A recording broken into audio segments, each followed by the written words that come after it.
네, 오늘은 시편 13편, 14편 이렇게 보겠습니다. 다음 주는 이어서 15, 16편을 통해서 하나님의 음성을 듣도록 그렇게 합니다.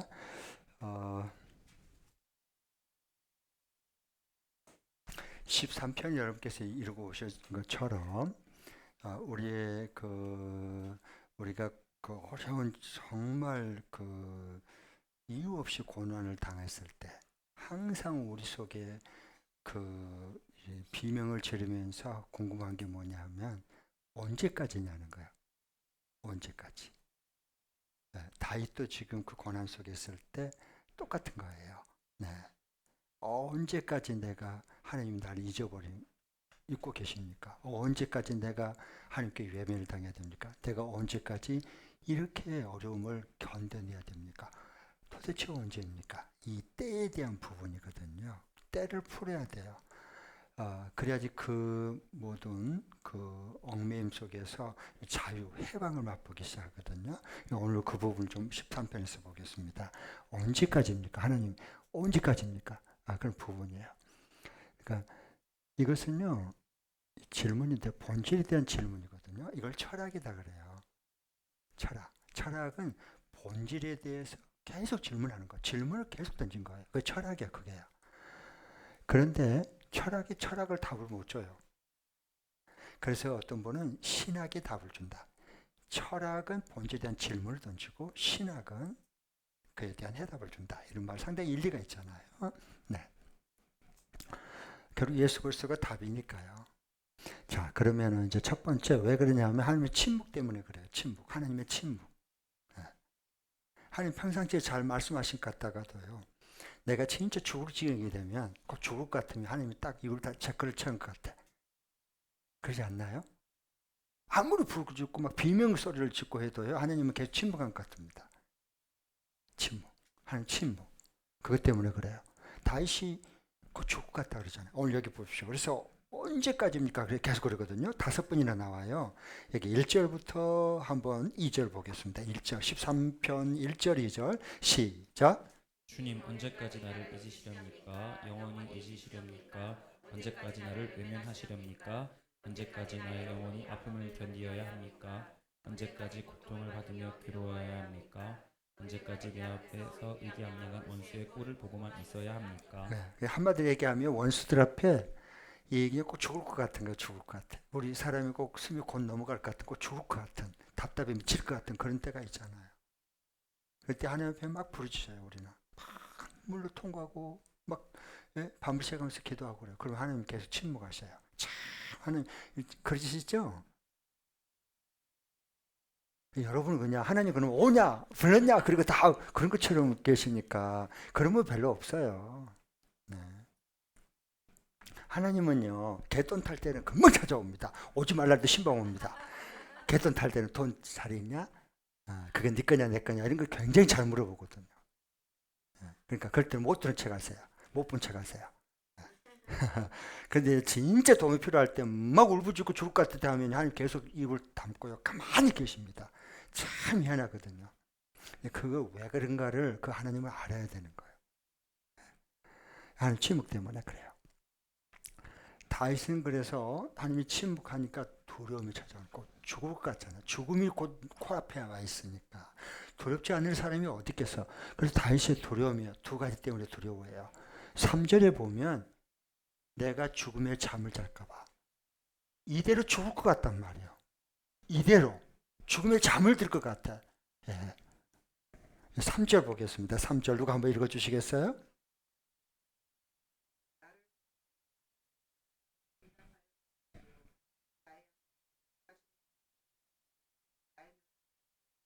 내가 죽음의 잠에서 거의 빠져버리지 않도록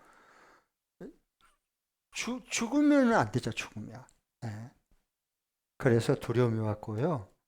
두 번째로는 4절에 나오는데 원수들이 기뻐할까봐 내가 이렇게 죽어버리면 원수들이 우리가 이겼다 이겼어 저놈을 이겼어 저 예수쟁이 저놈 다 죄를 지겠어 그럴까봐 두려움인 거예요. 그들이 기뻐할까봐. 4절 또 다른 한번 읽어주시겠어요?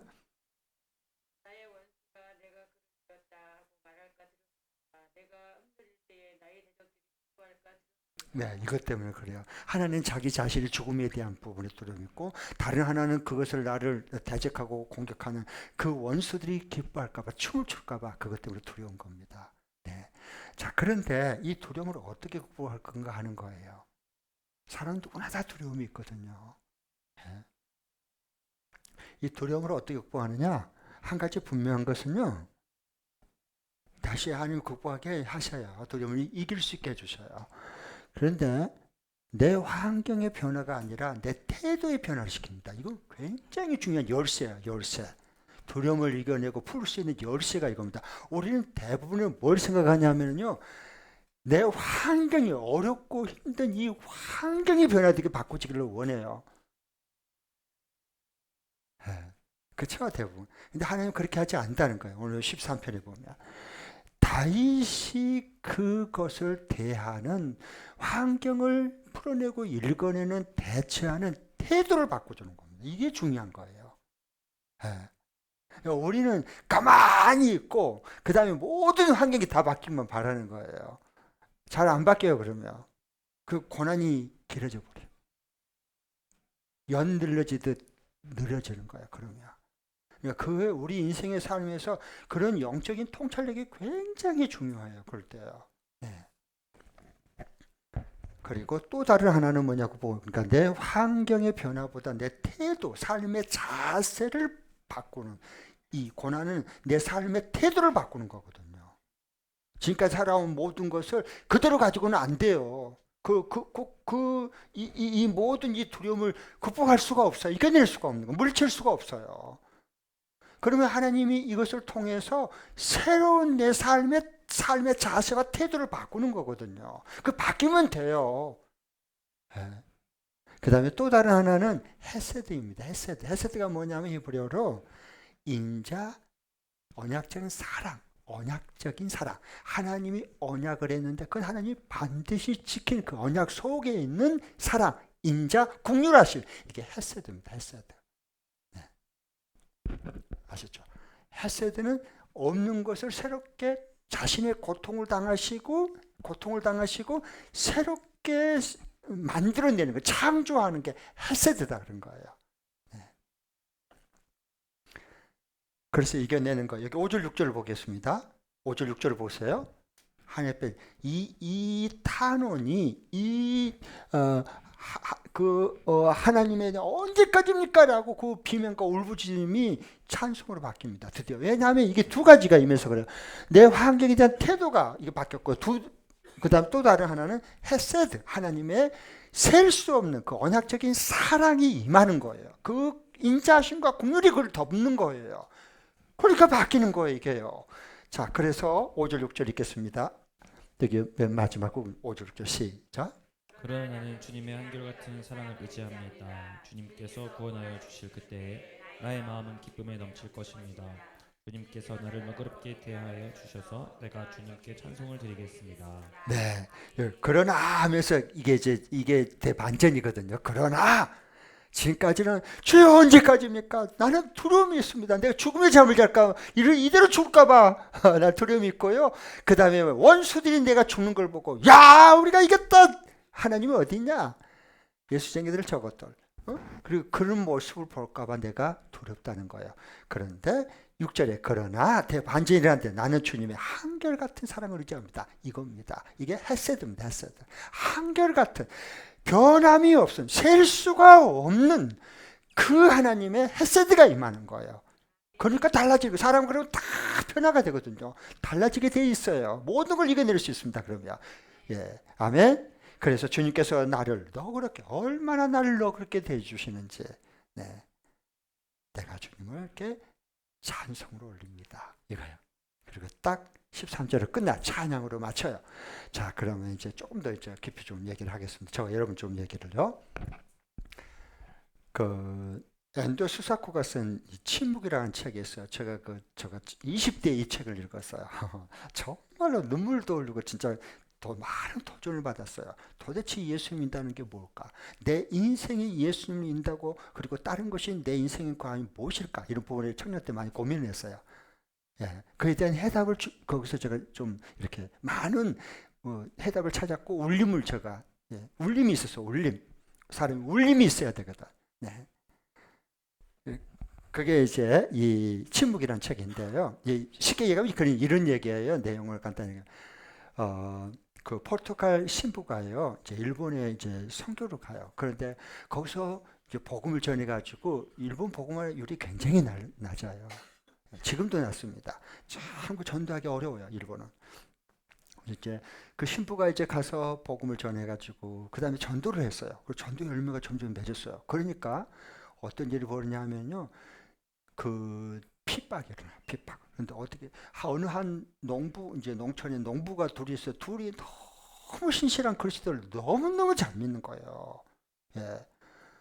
그래서 이제 본때를 보이기 위해서 이제 사람들을 있는 모여놓고 이제 거기다가 그 두 놈을 잡아다가 그 예수쟁이 예수밖에 모르는 그 두 놈을 잡아다가 니들이 예수 믿어? 너 하늘 봐라. 그래가지고 이제 그 바닷가에다가 나무 십자가를 이렇게 세워요. 바다.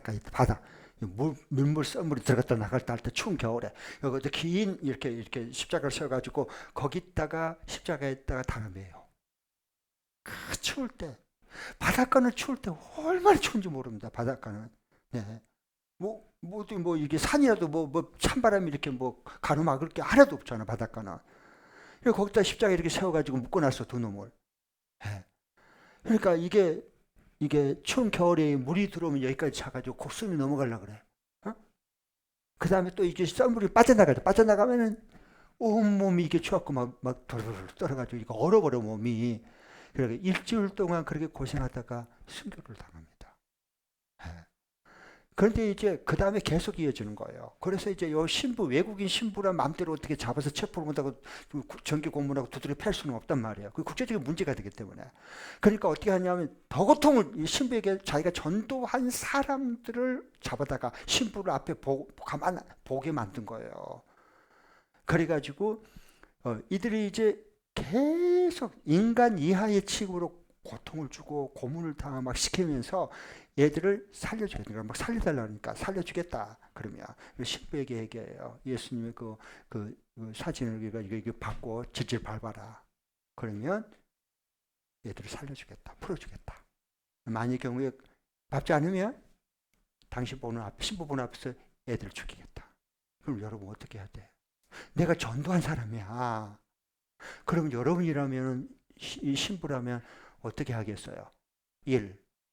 그래도 끝까지 쟤들 죽더라도 나는 끝까지 믿음을 지키겠다. 끝까지 나는 배교를 하면 안 되겠다. 끝까지 지켜야 되겠다. 이게 1번이에요. 그 눈앞에서 다 저들이 고문당해서 죽더라도 나는 믿음을 지켜야 돼. 이게 1번이에요. 잘 생각하고 손들어야 돼요. 두 번째로 뭐냐? 나는 그 믿음을 이길 수 있지만 죽음을 이길 수 있지만 그러나 저들이 내가 그 배교를 하지 않으므로 저들이 다 죽어간단 말이에요. 내 눈앞에서. 그러니까 저들을 풀어주고 살리기 위해서 내가 예수님을 밟고 배교를 해야 되겠다. 자, 이거 2번이야. 둘 중에 하나는 손 든 거야. 저를 알지요? 저는 이제 1번 드냐 2번 드냐 난 절대 그 관심이 없고 뭘 본다? 손 안 든 사람이 누군가 난 그걸 잡아내는 게 아주 특별한 은사가 있어요. 제가요. 이제 진짜 은사가 있나 없나 제가 확인하겠습니다. 자, 둘 중에 생각했죠. 1번이 뭐였어요? 1번이. 네, 그렇죠. 저들은 죽든 말든 뭐 하든 나는 절대 내 믿음을 내가 이걸 버리면 안 된다. 배교하면 안 된다. 지켜야지 끝까지. 이제 이게 1번이고 신부가. 그 다음에 2번은 뭐냐? 나는 믿음을 지킬 수 있지만 끝까지 저들이 죽을 것을 살려내기 위해서 해방시켜 풀어주기 위해서 내가 배교를 하겠다. 자, 이게 2번이에요. 자, 1번. 1번 손 들어요. 아니 손 들으라니까. 그래 몇 번일 걸 감사해요. 2번 손 들어. 2번. 손 안 든 사람이 누군가. 저기 박봉렬 목련이 걸렸어. 내가 딱 집어내잖아. 나는 집어내는 은사가 있어 보면은 너무 감사해요. 그러면 왜 손을 안 든 거예요? 1번 그러니까 1번 하겠대. 감사해요. 네. 어려워요 이게요. 쉬운 게 아닙니다. 그런데 이 포르투갈 신부는 배교를 합니다. 자기 죽는 거거든. 그리고 저들을 자기가 전도한 사람들을 살립니다. 그때 그 고문을 당할 때 잡혀가고 그리스도인들이 막 하나님 어디 계십니까? 하나님은 언제 도와주십니까? 어디 계십니까? 이 죽음의 현장에서 순교를 당해가는데, 그런데 하나님이 계속 침묵하는 거야. 그래서 침묵이에요, 침묵. 우리는 너무 말을 많이 해. 좀 침묵해야 돼. 하나님 앞에서 좀 침묵도 해야 돼요. 침묵이 돼야 깊은 묵상과 삶이 그 속에서 깊어지는 겁니다. 아셨어요? 그래서 중요한 거예요. 우리가 이게 참 신기한. 이게 나를 위해서 결정을 내야 되느냐, 더 많은 사람을 살리기 위해서 결정해야 되느냐, 이게 참 우리들의 항상 끊임없는 갈등입니다. 이게 그렇죠. 목회자이기 때문에 그렇고 목녀이기 때문에 더 그렇고 교육 목자이기 때문에 더 그런 거예요. 이게 쉽지 않는 부분이 이게요.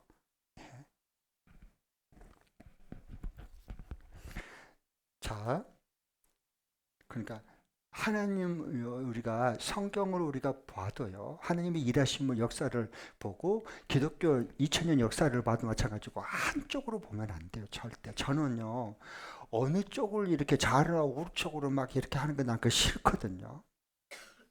좌우나 우측으로 치우치지 않는 게 중요해요. 가끔가다 저한테 목사님은 여당 편이죠, 목사님은 야당 편이죠 그러거든요. 나는 야당 편도 아니고 여당 편도 아니에요. 목사가 그러면 안 되지. 나는 예수님 편이야. 나는 하나님 나라 통치가 내게 중요한 거예요. 저게는요, 그 중심을 잡아야지.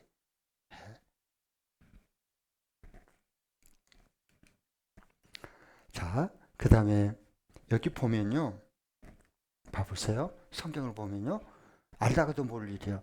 똑같이 성령이 충만했다, 이 나와요. 베드로가요, 성령이 충만했어요. 그래서 어떻게 했어요? 사슬시퍼런 공의 앞에서도요, 그전에는 막 여종이 막 당신 예수와 함께 있었다, 봤다. 그러니까 나 전혀 모른다. 그리고 뭐 세 번 부인하고 다구름 소리 막 꼭꼭 하고 난리가 나고 그랬잖아요. 뒤집어지고. 그런데요, 성령을 받고 나니까요, 두려움이 없어졌습니다. 다른 게 없어요. 성령을 충만을 받으면 두려움 없어져. 죽음도 우리를 못 이겨요. 여러분, 죽음의 권세를 이겨낼 수 있어요. 우리 맨정신으로 어떻게 우리가 죽음을 이겨내요? 두려움을 우리가 어떻게 그걸 물리쳐요? 안 돼요, 여러분. 사람은 사람이야. 맨날 해봤자 사람이야. 안 돼요. 그게 주의 영이 임해야 돼. 주의 영이 나를 사로잡아야 되는 거예요. 그때부터 달라지는 겁니다. 왜? 부활의 영, 생명의 영이 나를 딱 사로잡고 있으면 죽음이 두렵지 않습니다. 그래서 순교를 당하는 거예요. 순교 당할 때 아무나 순교 못 당해요. 순교가 두렵지 않아야 돼요. 죽음이 두렵지 않아지는 거예요. 왜? 하나님의 영이 그걸 잡고 있으면 죽음이 두렵지 않아. 죽음이 물러가는 거야. 별 수 없어. 죽음이 우리에게 힘을 못 써.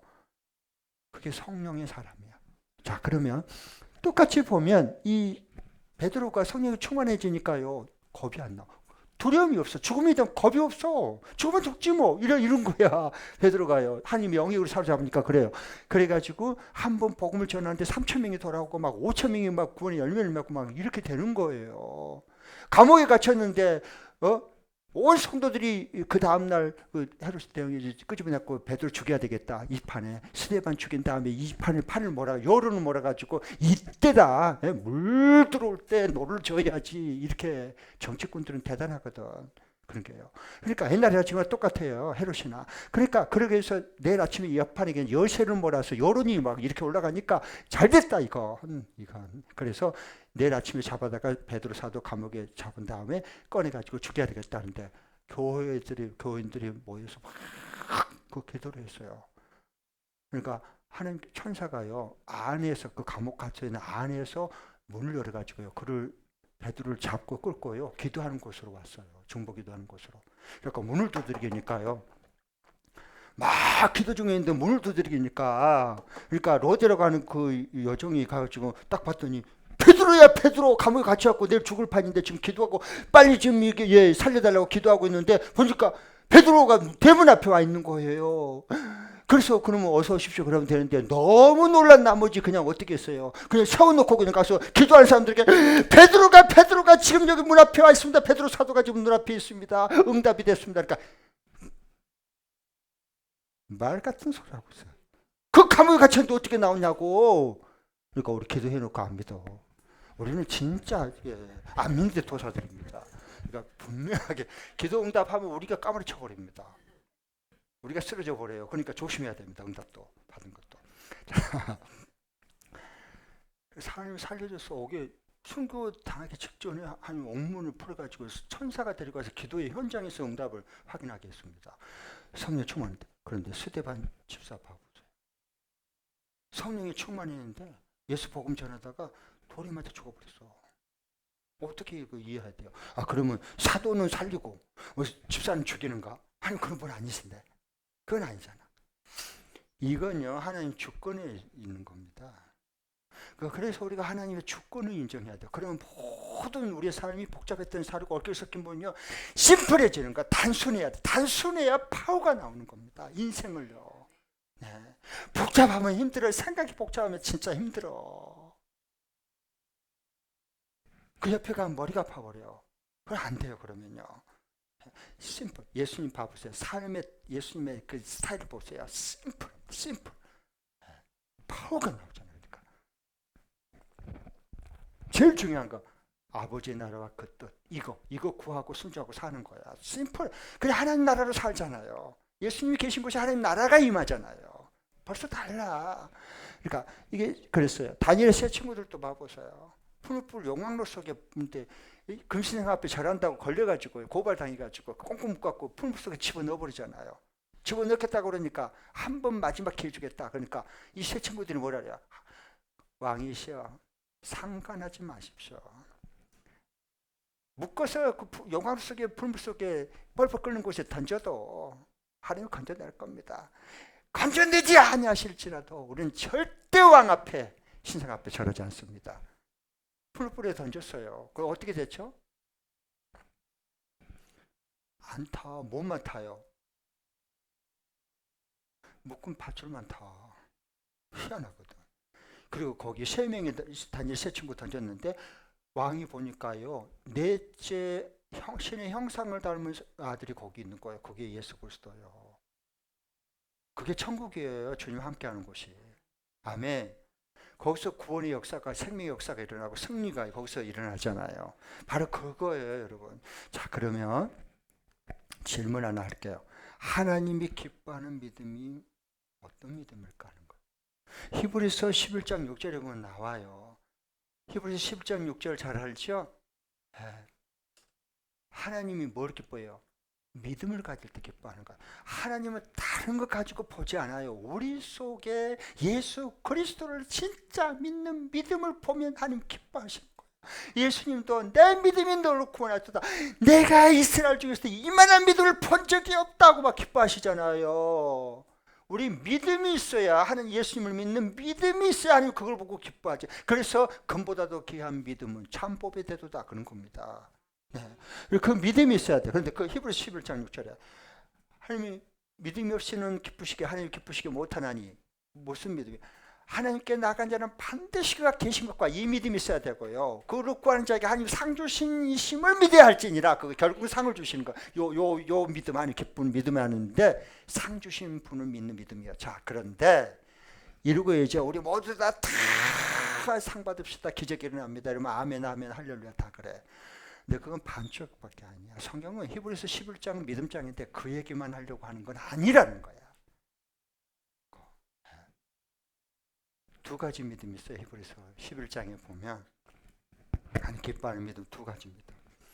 두 믿음에서 첫 번째는 우리가 잘 아는 원하는 바라는 기적 응답의 상입니다. 상을 주시는데 그 고난 중에서 대승리를 거두게 만들고 불가능을 가능해 주시고 정말로 불치병이 치유받고 막 이렇게 원수들을 그냥 한꺼번에 다 한 천사가 다 기도 응답 받았고 그냥 몰아치므로 그냥 승리하게 되고 이런 기적의 응답의 상을 받아요. 이게 히브리서 4장부터 34절까지 나오는 거예요.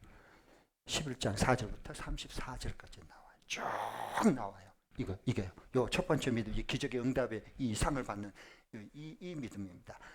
그래 여기서 대부분 끝나요. 그러면 안 돼요. 또 다른 믿음이 있는 거예요. 그게 뭐냐? 순교당하는 상입니다. 순교를 당하는 상이에요. 그게 히브리서 21장 35절부터 40절까지 나옵니다. 톱에 켜서 죽기도 하고요. 이사야처럼 하나님 말씀처럼 내가 톱에 켜서 죽었거든. 불태워서 죽었거든. 고문당하다 순교해서 피 흘려 죽었거든. 이런 믿음이 이게 순교당하는 하나님 앞에 받을 상이에요. 이건 기적 응답의 상이고 둘 같이 하는 하나님의 둘을 어느 시대를 같이 둔 겁니다, 여러분. 그러니까 이쪽으로 계속 빠져버리면은 이것은 나중에 진짜 그 어려우면 다 배교합니다. 자기 만족이야. 다 자기 만족을 위해서 하는 거야. 그건 어려워. 자기 부인이 안 됐기 때문에. 그래서 순교당한 상이 또 있어요. 이게요. 그래서 이 요한계시록 6장 9절에 보면 이런 얘기, 사도 요한이 이제 하나님이 그 밤모섬에서 계시를 자꾸 보잖아요. 근데 하나님 보좌 앞에 많은 사람들이 막 탄원하고 막 울부짖고 있는 거예요. 그래서 자세히 이렇게 보고 이제 기록을 했잖아요. 예? 요한계시록 6장 9절에 보면 9절부터 이제 10절, 11절까지 나오는데, 그래서 거기 보니까 이런 얘기가 나와요. 제단에서 막 기도해. 그런데 이들은 뭐냐, 가만히 보니까 이 땅 위에서 그 밖에 가운데 하나님의 말씀을 지키고 하나님의 말씀을 전하다가 억울하게 순교를 당한 사람들이에요. 그래서 이 순교당한 사람들이 그 보좌 앞에 앉은 하나님 앞에 나가서 막 탄원을 하는 겁니다. 막 탄원해요. 우리의 이 억울하게 죽은 것을 언제 풀어주실랍니까? 언제 풀어주실랍니까? 순교자의 영들이 막 영혼들이 하나님 앞에 부르짖는 거야. 그러니까 하나님께서 뭐라는 줄 아세요? 그들에게 너희들처럼 말씀 때문에 복음을 전하다가 순교를 당할 숫자가 차야 된다. 그때까지 기다리라 그래요. 달라요, 여러분. 무슨 얘기인지 알겠어요? 이것만 가르치면 안 돼요, 여러분. 이것만 추구하고 가면 안 됩니다. 같이 가야 되는 거예요. 같이 봐야 돼, 같이. 하는 날에는 항상 교회 2000년 역사도 같이 간 거예요. 그래서 대부분은 이럴까봐 겁나고, 이건 주여 피하게 앞서서, 이것만 잡게 앞서서, 그냥 통째로 복을 받게 앞서서. 우리는 이것만 구하는 거예요. 그러니까 자꾸 한쪽으로 기울어져. 균형을 이루지는 못하는 거예요.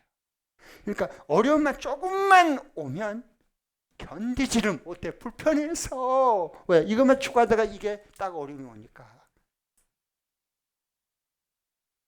아셨어요? 그래서 이 두 가지 하나님 기뻐하는 믿음 두 가지를 분명히 히브리서 11장 믿음장에서 말씀해 주는 겁니다. 네. 자,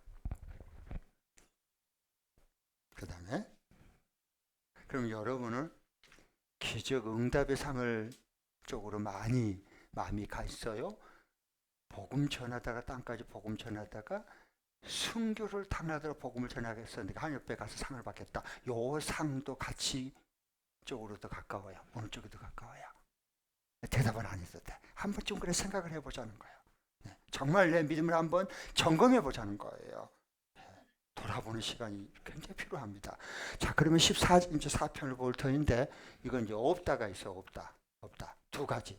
딱 보면 여러분 14편 읽어왔죠? 세 번요. 없어요. 뭐가 없냐? 첫 번째는 하나님이 없다래.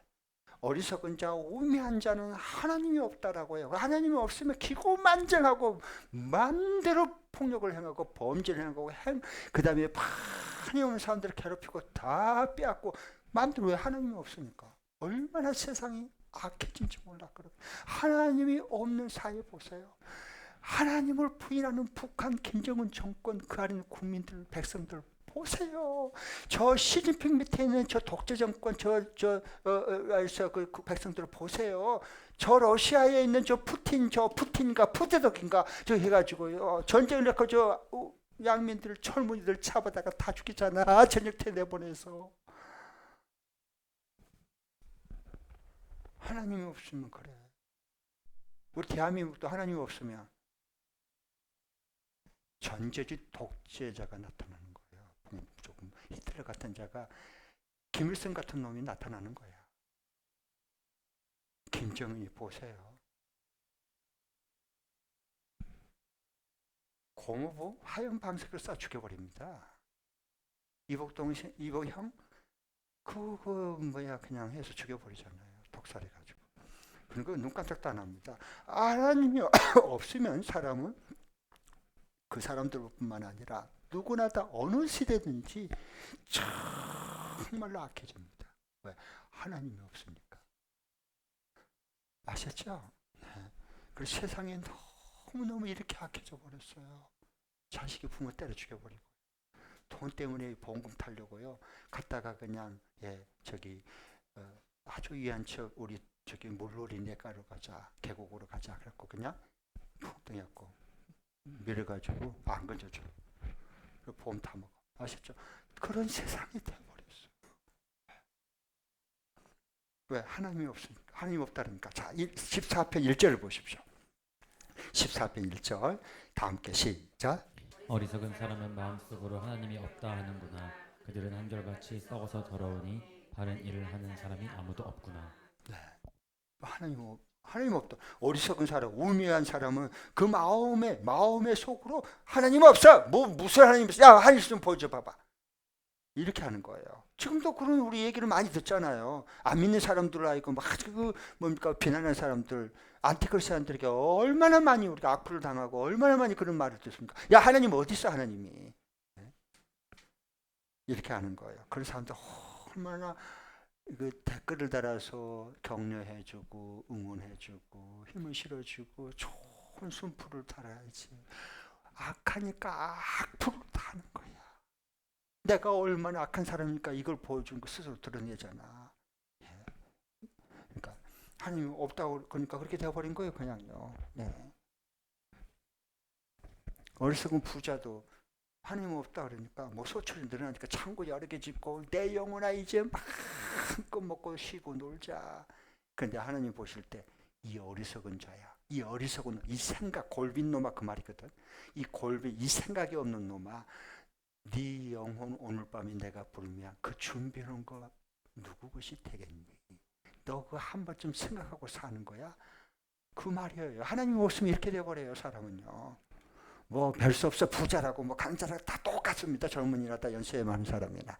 여러분 물고기가요. 하나님이 창조할 때부터 물고기는 물에서 살아야 아가미로 숨을 쉬고 거기서 다 먹이를 먹으면서 이렇게 자유롭게 헤엄치면서 힘을 얻고 살게 만들어놨어요. 하나님 창조군 원리예요, 원리.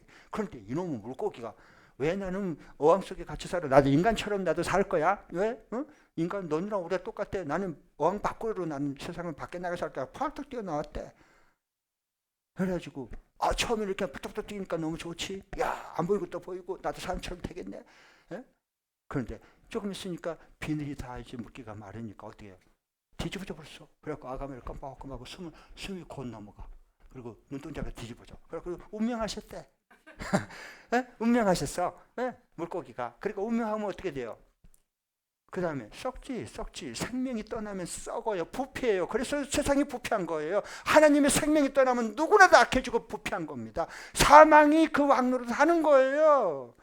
부패해요. 썩어요. 모든 생각과 삶이 마음이 그렇게 되게 돼 있어요. 부패하면 어떻게 돼요? 똥파리가 냄새 맡고 와가지고 그 썩은 곳에는 죽은 곳에는요. 똥파리를 쓰니까 구더기가 들들들하고 갉아먹는 겁니다. 그게 지옥이다라고 성경은 그렇게 말하는 거예요. 네. 구더기도 죽지 않는 곳이라고. 왜? 죽었고 썩었으니까 당연히 구더기 파먹어야지. 들들. 그것도 영원히. 자, 그래서 하나님이 없다리 어리석은 사람은요. 그 다음에 또 다른 하나는 하나님이 볼 때, 이건 어리석은 자가 볼 때 하나님이 없다 그런 거고, 반면 하나님이 볼 때 의인이 없어. 한 명도. 아셨죠? 없어. 의인은 없다. 그렇죠. 2절부터 4절 보겠습니다. 14장 2절부터 4절 시작. 주님께서는 하늘에서 사람을 굽어보시면서 지혜로운 사람이 있는지 하나님을 찾는 사람이 있는지를 살펴보신다. 너희 모두는 다른 길로 빗나가서 하나같이 썩었으니 착한 일을 하는 사람이 하나도 없구나. 죄악을 행하는 자는 다 무지한 자냐? 그들이 밥 먹듯이 내 백성을 먹으면서 나 주를 부르지 않는구나. 봐보세요. 하나님 보시니까 하나도 없어. 하나님의 전심을 찾는 자도 없고 다 자기 마음대로 욕심대로 다 자기 마음대로 멋대로 사는 거야. 다 자기 잘난 맛을 사는 거지 뭐. 죽은 줄 모르고 그렇게 돼요. 의인이 없어요. 그러니까 점점 악해지는 거예요. 이러니까. 네. 그래서 로마서 3장 10절부터 11절은 이렇게 말하는 겁니다. 한번 읽어보겠습니다. 시작. 의인은 없다. 한 사람도 없다. 깨닫는 사람도 없고 하나님을 찾는 사람도 없다. 이 시대가 점점 그렇게 되어 가잖아요. 점점 그래요. 이 의인도 없고 하나님 찾는 의인이 없어. 한 사람도 없어. 이 죄인이 의인치 하니까 이건 시대가 더 뒤집어지는 겁니다. 이렇게 되면 죄인은 부끄러운 줄 아는 거예요. 죄인이요. 죄인이 의인치 하니까 이게 둔갑하는 거예요. 그렇게 짝퉁들이 자꾸 나오는 거야. 시대가 부끄러울 줄 몰라 죄를 지어도요. 뒤집어 씌워버려요. 오히려 한 사람도 없다. 깨닫는 사람도 없어요. 하나님의 진리를 깨닫고 한 사람이 없단 말이에요. 그렇게 깨달으려고 하는 사람이 없어. 하나님 전심으로 찾는 사람도 없어지고 점점 이런 시대 지금 가고 있습니다. 네. 그런데 이들이 두려움 없어요? 아니요. 두려워. 이 하나님이 없다고 믿고 이 마음대로 이게 폭력을 행하고 힘을 휘두르고 가는 자를 업신여기고 무시하고 그리고 모든 것을 빼앗고 이런 모든 것들요 속여가지고 빼앗고 이런 게 두려움 없을 줄 알죠? 아니요. 사람 기본적으로 영이 있기 때문에 이 타락을 해서도 두려움은 있습니다. 왜? 형벌을 받을까봐 다 알거든. 네, 두려움이 있어요. 겁나는 겁니다. 5절 6절을 봐보십시오. 5절 6절 시작. 하나님이 의인의 편이시니 행악자가 어떻게 두려워? 행악자는 가난한 사람의 계획을 늘 좌절시키지만 주님은 가난한 사람을 보호하신다. 그러니까요 두려움이 없다고 아니요. 여기 봐보세요. 두려움이 커. 예. 하나님이 없는 게 아니라 하나님이 없기를 바라는 거지. 그래야 더 마음 놓고 범죄를 지을 수 있고 폭력을 행할 수 있고 더 바람을 피울 수 있고 할 수 있지. 하나님이 없어야. 하나님이 안 계신 게 아니라 계시는데 하나님이 없기를 바라는 거야. 그럼 마음 놓고 더 죄를 지을 수 있으니까. 무슨 얘기인지 그러니까 어리석다고 말한 거야. 성경에서 어리석은 자는 그 마음에 이르기를 하나님이 없다 한다 그랬어요. 자 그러면은 이 범죄자도 오늘날 얘기도 해봐요. 그러면 범죄자들이 많잖아요. 범죄자들이 많아요. 요즘은 더 많아졌어. 벌써 범죄자들 풀어놨거든. 그동안에 잘 안 잡아들이고 펴들려고. 그러니까 이런 범죄자들은요 검사 판사가 없었으면 그래서 없애버리고 그걸 줄여야 되는 거야. 못 잡아들이도록. 무슨 얘기인지 알겠어요? 시대를 읽어내야 되는 겁니다. 성경으로 돌아와서요. 잘 봐요. 검사 판사가 없어야 돼요. 그래야 마음껏 죄를 지잖아. 들키지 않고. 뭔 얘기인지 알겠어요? 왜? 잡혀가지고 취재해가지고 들통나면 형벌을 재판을 받고 형벌을 받잖아. 세상에 어떻게 10대 애들한테 마약을 대낮에 팔고 다니냐고. 이 시대가 이 대한민국 땅에서 수도 서울에서 어쩌다가 이렇게 이 나라가 이 지경이 됐습니까? 10대들한테 대낮에 마약을 팔고 돌아다닌다니까. 어쩌다 이렇게 돼버렸어요. 그 마약을 잡아들인 사람은 없애버리려고 그래. 그것도 뭐야? 그러니까 시대가 이렇게 가치가 전도될 뒤바뀌어 버렸습니다. 정말 우리 그리스도인들이 성경의 진리로 돌아오지 않으면요, 같이 다 물들어가는 겁니다. 거기서.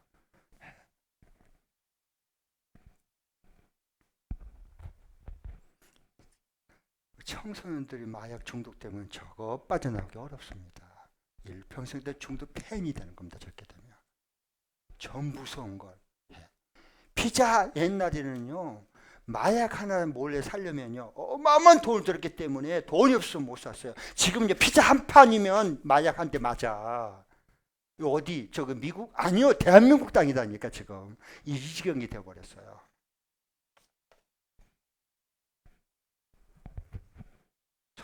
정말 우리가 이 시대를 그리스도인으로서 깨워서 이 시대를 통찰력 있게 분별해야 됩니다. 뭘로? 성경이라는 안경, 진리의 안경을 끼고 봐야 돼요. 그래야 풀어지는 겁니다. 모두 해석할 수 있는 능력이 나오는 거예요. 그럼 하나님 지금 어디 계세요? 아까 하나님 어디 계십니까? 언제까지입니까? 하나님 이렇게 했잖아요. 13절 다윗도 그랬어요. 그럼 하나님 지금 어디 계세요?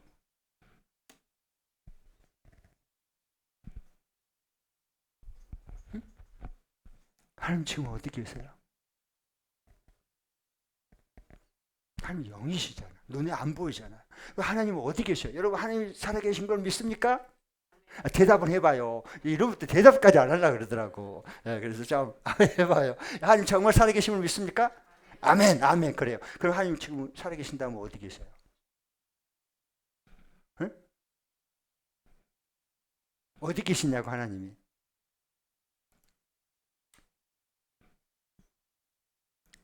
하나님 지금 아니 하나님 살아계신다며요. 아멘 해놓고는 또 하나님 그럼 어디 계시냐고 지금 어디 계시냐 하니까 또 지금 이러고만 있으면 안 되지. 말을 해야지. 말을 좀 해봐요. 네? 그래서 하나님 그리스도의 영이 계시잖아요. 영. 그래서 부활하신 주님의 부활 공동체를 세우는 게 주의 몸된 교회입니다. 저와 여러분이에요. 교회란 말이에요. 이 건물이 아니라 저와 여러분, 이 믿는 주님의 그 부활 십자가 부활의 그 생명을 믿는 이 많은 그 사람들, 성령을 받은 사람들, 이 사람들이 뭐야? 그리스도의 부활 공동체, 이 땅 위에 하나님이 남겨놓은 교회, 부활해서 함께 주님과 함께 사는 것을 보여줄 수 있는 게 거룩한 교회예요. 교회. 저와 여러분이란 말이에요. 존귀한 자단 말이에요. 우리가요. 그러니까 주님 하나님 지금 어디 계시냐? 와라. 어디로 와서 봐. 그러잖아요. 여기 다 그러잖아요. 안드레도 형님한테, 그 베드로 형님한테 와서 봐봐. 그러잖아요. 오라 그러잖아요. 와서 봐. 예, 그러잖아요. 그렇죠? 빌립도 자기 친구 나다나 이렇게 야 와서 봐봐. 내가 봤어. 하나님 메시아. 그러잖아요. 이게 진짜 맞아요. 와서 봐라 그래야 돼요. 예, 그 어디로 와서 보면 돼요? 어디로? 그렇지. 가정교회로 와서 봐라 그래야 돼요. 가정교회 목장 모임을 매주 왜 모인다고요? 목장 모임 왜 모이는 거예요 도대체? 이 피곤하고 쉬고 싶을 때, 바쁠 때, 내 시간 갖고 싶을 때, 여행도 떠나고 싶을 때, 좀 푹 자고 싶을 때, 그 금요일날 꼭 끄집어야 꼭 목장 모임 매주 꼭 모여야 돼요. 에? 그런 생각 안 듭니까 여러분은? 믿음이 대단하신 것 같아. 저도 못 말릴 정도로 믿음이 그렇게 많이 자라버렸나요? 제가 미국 갔다 온 사이에 그 정도로 순간이 그렇게 많이 자라버렸어요? 목장 모임 여러분 매주 왜 모이는 거예요 도대체? 왜 모여야 되는 거예요? 이게 분명히 해야 돼요. 네. 왜 그러냐 하면요. 목장 모임에 왔을 때 하나님이 함께한 임재를 경험하기 때문에 모이는 거예요. 밥을 뭐 맛있게 해서 모이는 거 그건 이제 초신자들이지 그건. 네. 시간이 남아서도 온 거 아니요. 바빠서도 온 이유가 있어요. 그건 다른 데서 만날 수 없는 하나님이 함께하는 그 임재를 체험하고 경험할 수. 다시 말하면 목장 모임은 하나님을 만나야 되는 거예요. 그러니까 오지. 목장 모임 모여가지고 맨날 뭐 하는데 하나님 만나지도 못하고 돌아가면 그거 만날 범인이고 갈등이고 또 와야 되나 하고 빨리 끝났으면 좋겠네. 아유 또 모여야 되는 거야. 왜 이렇게 또 목장 모임 계속 우리 모이라는 거야. 어? 이러고 여러분 여기서 못 벗어나요. 그 목장 모임 해봤자 무슨 의미가 있겠어요. 그렇지 않아요? 하나님이 우리 고생시키고 뭐 그렇게 그래서 목장 신약 가정교회 하게 했을까요? 아니에요. 하나님 자신을 나타내서 우리와 만나고 싶고 함께 하고 싶어서 신약 가정교회를 세운 거예요. 예. 자 그러면은 어떻게 하는 경우일까요? 서로 필요를 채워주는 섬김을 통해서 하나님의 사랑을 같이 경험하는 겁니다. 체험하는 거예요. 아셨죠? 그래서 목장은 섬김을 먼저 하는 거예요. 예수님 우리에게 하셨던 그 몸과 마음을 내주셔서 우리를 섬기시고 살려냈잖아요.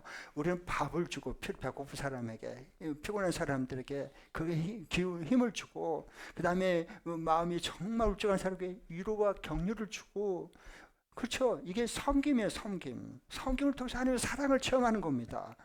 그래서 안 믿는 사람이 그래서 이게 목장에 와가지고 야 정말 여기는 다르네.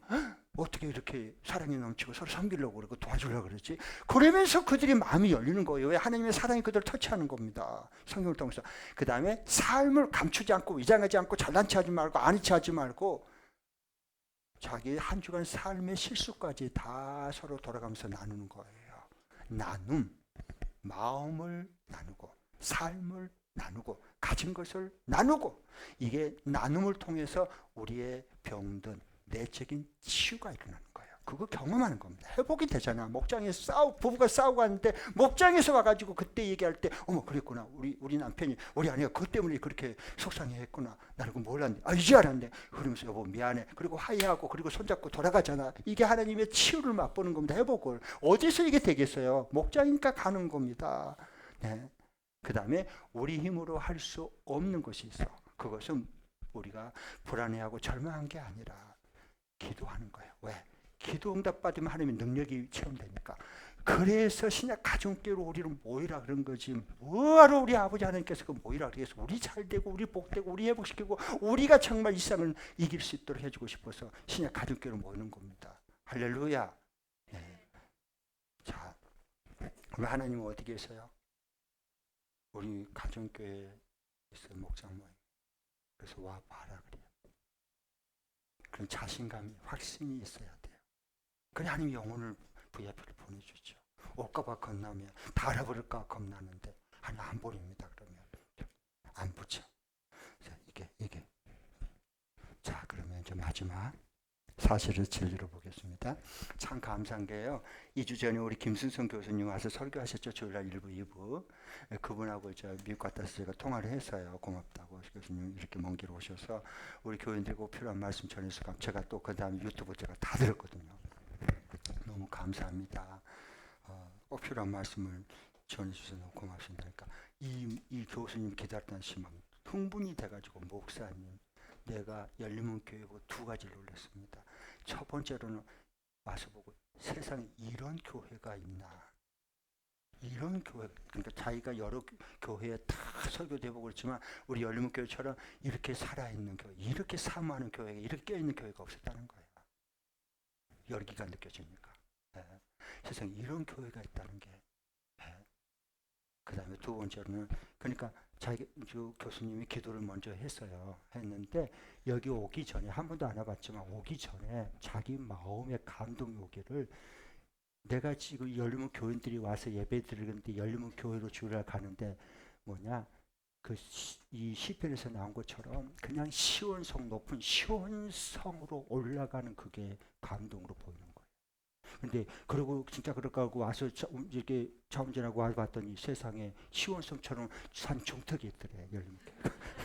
그래서 자기 깜짝 놀랐대. 그거 보세요. 여러분 우리 교회가요 보통 교회 아닙니다. 우리 교회에서 있으니까 잘 모르지. 나가봐요. 나가봐. 미국으로 나가보고 저기 인도네시아 일본으로 다 나가봐요. 우리 교회가 얼마나 복되게 하는 기억이 이 시대에 쓰는가요. 아멘. 네, 그래요. 자 그러면 저자의 의도 사실은 진리입니다. 자, 다 같이 읽겠습니다. 시작. 그래서 십자가에 버림당하심으로 우리를 살리셨고 자신의 몸 성전 교회 공동체로 삼으셔서 언제나 함께 계신다. 네. 주님이 우리를 대신해서 십자가에 버림당하셔서 우리를 살렸어요. 버림당해야 우리 죄로 대신 죽어야 우리가 살아나는 거죠. 네. 우리는 네 죽고 나 죽자야. 이건 안 돼요. 예수님 그런 분 아니세요. 나는 버림당해서 죽고 니들은 살아야 돼. 살리고 말 거야. 이게 예수님이셔. 예수님. 네. 살으셨고 우리 자신을 성령이 거하는 몸 성전으로 삼아주신 거야. 임마누엘. 항상 우리 가운데 임마누엘로 계시고 이 하나님의 영광을 나타내 주시는 분이세요. 우리를 그리고 주의 몸 된 교회 몸뚱아리 교회 공동체로 우리를 삼으셨어. 그래 왜 우리 가운데 거하시려고 영원히. 할렐루야. 네. 그러니까 이 하나님을 경험하고 천국의 기쁨을 맛보고 살면 두려울 게 없어. 두려울 게 없어. 죽을까봐? 죽으면 천국 가잖아. 천국. 아버지 앞에 가잖아. 우리 하나님 날 사랑하시고 얼른 와서 그냥 나를 안아줄. 천국까지 우리 가게 돼요. 그러면 내가 세상을 두려워해야 돼. 세상이 나를 두려워해야 돼요. 세상이 나를 두려워해야 돼. 왜? 우리는 하나님이 함께한 영혼의 생명을 가지고 이 땅에 살고 주님 오라 하면 주님 앞에 달려갈 사람들이니까. 예. 그러니까 우리가 세상을 두려워하는 게 아니라 세상이 우리를 두려워해야 돼. 그런 사람을 하나님이 이 시대의 알곡으로 세우는 겁니다. 여러분 잘 생각하셔야 됩니다. 그 다음에 악령과 사탄이 우리를 두려워해야 돼. 우리가 그 사탄을 무서워해야 두려워해야 돼요. 네? 좀 헷갈립니까? 여러분 귀신이 나를 보고 떠나요? 아니면 내가 귀신 보고 벌벌 떨고 내가 떠나요? 네? 네, 정말. 네. 그건 여러분 절대 못 속입니다. 악령은요 절대 못 속입니다. 사람을 속일 수 있습니다. 악령은 절대 못 속입니다. 귀신 들린 사람 쫓아보세요. 그 다음에 우리가 죽음을 두려워하고 사망 권세를 두려워합니까? 죽음이 우리를 두려워합니까? 그러니까 이런 것을요 질문을 통해서 과연 성경에 예수 그리스도 진리 생명 부활로 함께하고 딱 인생이 세워져야 되는 거예요. 하루하루를 살더라도 그게 주님 함께하는 예수 믿는 특권이고 축복이고 놀라운 권세예요. 이건요 하나님 우리에게 이미 다 주셨어. 할렐루야. 기도하겠습니다. 하나님